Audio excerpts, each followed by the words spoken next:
할렐루야. 오늘 우리에게 주시는 하나님의 말씀은 사무엘하 17장 1절에서 14절까지 말씀입니다. 사무엘하 17장 1절에서 14절까지 말씀 제가 읽기를 시작합니다. 아히도벨이 또 압살롬에게 이르되 이제 내가 사람 12,000명을 택하게 하소서.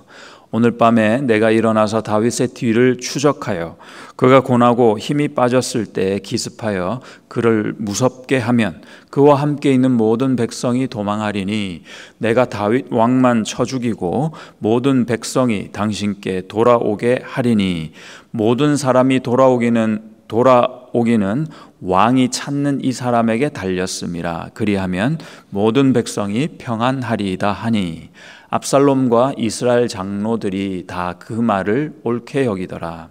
압살롬이 이르되 아렉 사람 후세도 부르라. 우리가 이제 그의 말도 듣자 하니라. 후세가 압살롬에게 이르매 압살롬이 그에게 말하여 이르되 아히도벨이 이러이러하게 말하니 우리가 그 말대로 행하랴? 그렇지 아니하거든 너는 말하라 하니 후세가 압살롬에게 이르되 이번에는 아히도벨이 베푼 계략이 좋지 아니하나이다 하고 또 후세가 말하되 왕도 아시거니와 왕의 아버지와 그의 추종자들은 용사라. 그들은 들에 있는 곰이 새끼를 빼앗긴 것 같이 격분하였고 왕의 부친은 전쟁에 익숙한 사람인즉 백성과 함께 자지 아니하고 지금 그가 어느 굴에나 어느 곳에 숨어 있으리니 혹 무리 중에 몇이 먼저 엎드러지면 그 소문을 듣는 자가 말하기를 압살롬을 따르는 자 가운데에서 패함을 당하였다 할지라. 비록 그가 사자 같은 마음을 가진 용사의 아들일지라도 낙심하리니 이는 이스라엘 무리가 왕의 아버지는 영웅이요 그의 추종자들도 용사인 줄 알미니이다. 나는 이렇게 계략을 세웠나이다. 온 이스라엘을 단부터 브엘세바까지 바닷가의 많은 모래같이 당신께로 모으고 친히 전장에 나가시고 우리가 그 만날 만한 곳에서 그를 기습하기를 이슬이 땅에 내림같이 우리가 그의 위에 덮여 그와 그 함께 있는 모든 사람을 하나도 남겨두지 아니할 것이요 또 만일 그가 어느 성에 들었으면 온 이스라엘이 밧줄을 가져다가 그 성을 강으로 끌어들여서 그곳에 작은 돌 하나도 보이지 아니하게 할 것이니이다 하매 압살롬과 온 이스라엘 사람들이 이르되 아렉 사람 후세의 계략은 아히도벨의 계략보다 낫다 하니 이는 여호와께서 압살롬에게 화를 내리려 하사 아히도벨의 좋은 계략을 물리치라고 명령하셨음이더라. 아멘.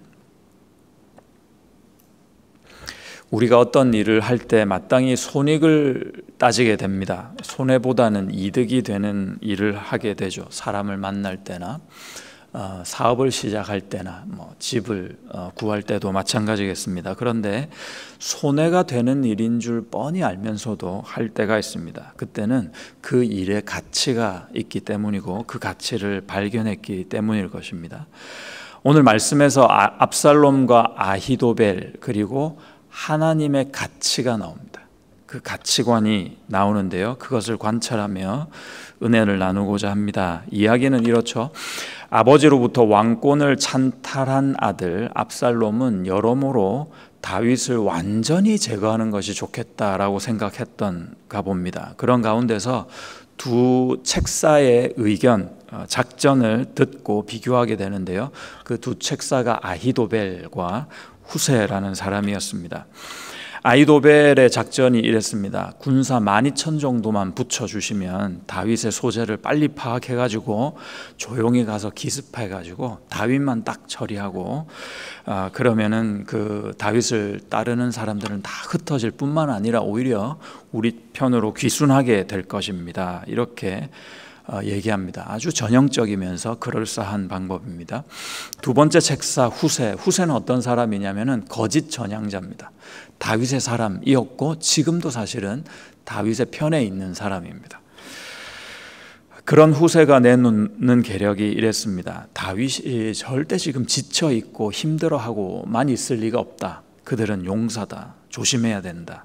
오히려 경계를 강화시켜 놓고 있을 것이고 자칫 우리가 소수라도 패한다면은 전세가 역전될 수도 있다. 낭패가 될 수도 있다라고 얘기합니다. 그래서 시간이 좀 오래 걸리더라도 이스라엘 전역에 걸쳐 모병을 하고 군사를 모아서 전쟁에 임하는 것이 옳겠다. 그리고 제일 중요한 것은 그 군사들이 다 왕에게 오게 하고 그 다음에 그 전쟁에서 왕이 직접 선봉에 나서셔서 영광을 취하라라고 아첨을 더합니다.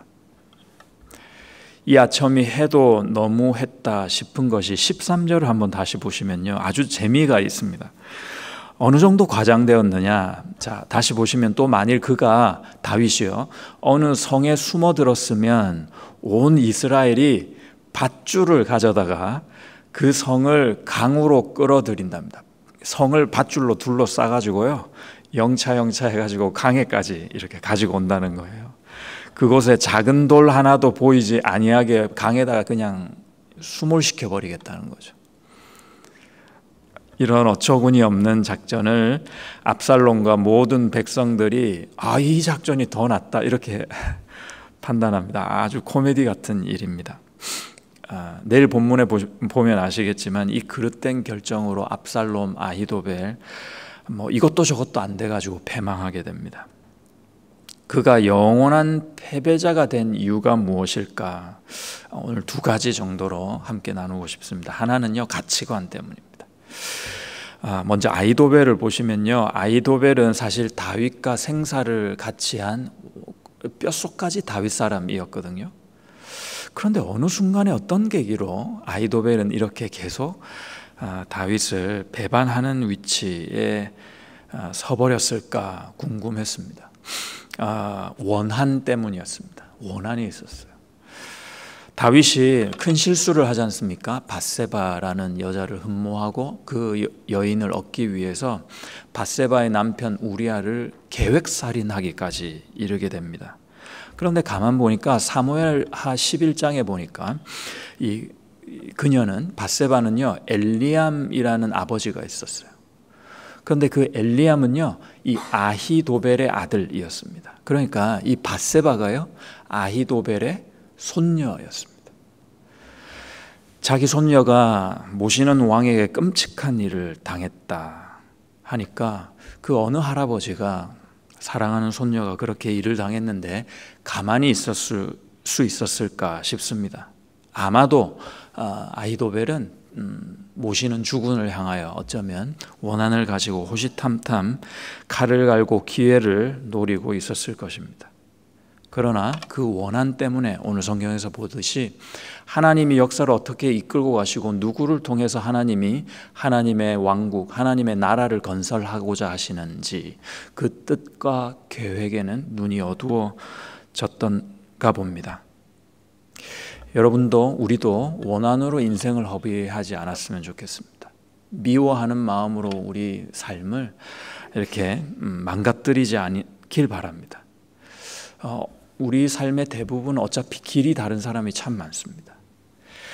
내 인생의 복덩이다 생각하고 좀 봐주는 거예요. 들어주고 용납해주고 참아주는 겁니다.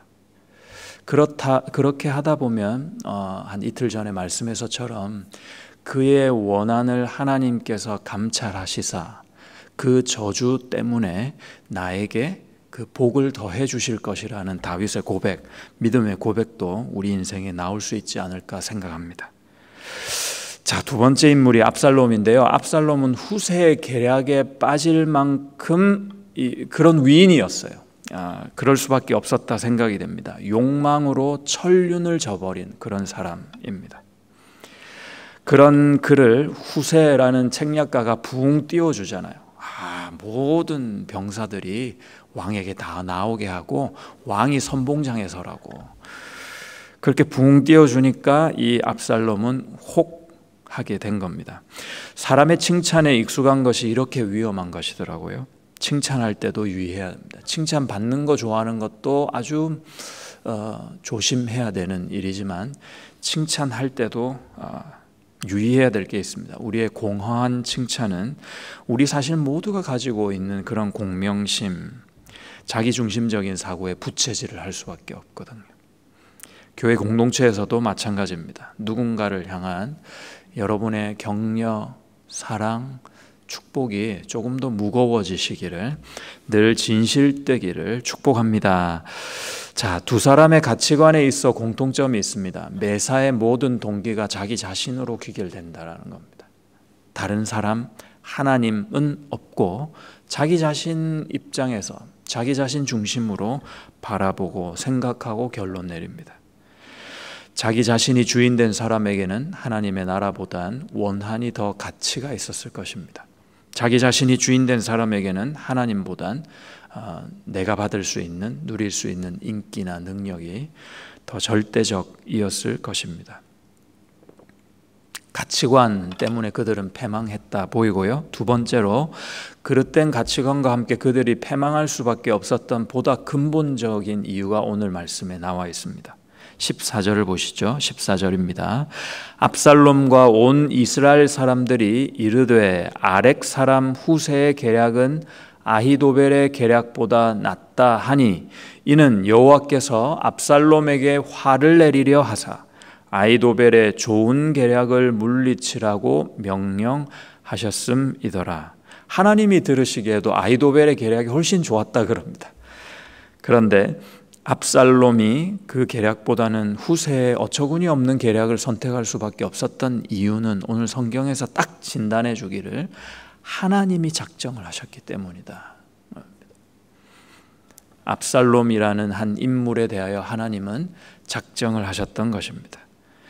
하나님께서 압살롬에게 화를 내리겠다 마음을 먹으시고 작정을 하셨으니 방법이 없는 겁니다. 바로의 마음을 강팍하게 하사 모세를 들어 쓰시며 출애굽의 역사를 이루신 하나님을 우리는 기억합니다.